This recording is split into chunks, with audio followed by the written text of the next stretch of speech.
The exodus, a crisis of science and leadership at the CDC.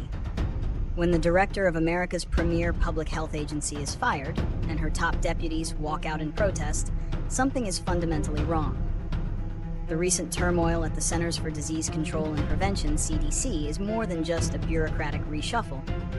It is a profound crisis of science, leadership, and public trust, with a ripple effect that could threaten the health of every American. Summary of a staggering week. In a stunning series of events, CDC Director Susan Monarez, the first Senate-confirmed head of the agency in its history, was abruptly fired less than a month into her term. The official White House reason was that she was not aligned with the administration's agenda. But the true story emerged from the agency itself. Monarez's dismissal was immediately followed by the resignations of 4 high-ranking officials: Dr. Debra Houry, the deputy director; Dr. Demetre Daskalakis, head of the National Center for Immunization and Respiratory Diseases; Dr. Daniel Jernigan, who led the team on emerging infectious diseases; and Dr. Jennifer Layden, who oversaw public health data. The departing leaders were met by a clapline of hundreds of CDC employees, a powerful and poignant show of support that transformed a quiet departure into a public protest.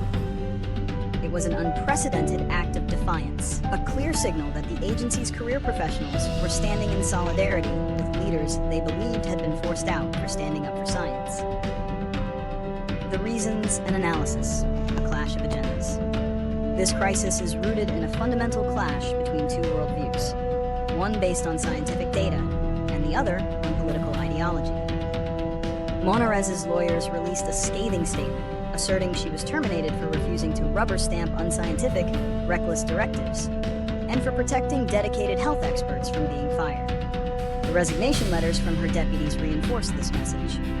Dr. Daskalakis, in particular, lamented the unskilled manipulation of data to achieve a political end, and a new environment that treats the CDC as a tool to generate policies that do not reflect scientific reality. The conflict came to a head over changes to vaccine policy.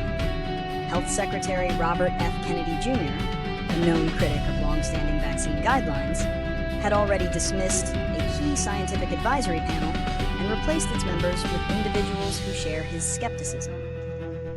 Monarez's resistance to these unscientific policy changes was, in essence, an attempt to serve as the last line of defense for the agency's scientific integrity. Her firing and the subsequent resignations of her allies are a clear sign that this defense was deemed an obstacle to a political agenda. Consequences: a fragile future for public health. The impact of this purge is immediate and severe. The CDC is now crippled, with its topmost leadership positions vacant. These aren't just managerial roles. They are occupied by world-renowned experts in infectious disease, epidemiology, and public health data. Their departure creates a leadership vacuum that could take months, if not years, to fill with individuals of similar caliber and experience. More alarmingly, the crisis erodes public trust. The CDC has long been the gold standard for health information, but when its leaders are seen to be fighting political battles, and its recommendations are called into question by political appointees, that trust is shattered. This could have dangerous real-world consequences, from confusion over vaccine schedules to a slower, less coordinated response to a future pandemic or disease outbreak. As one expert put it, if this is our football team, we've lost our quarterback and we've lost the entire line. Predictions and solutions. Rebuilding from the ground up. The road ahead for the CDC is fraught with uncertainty.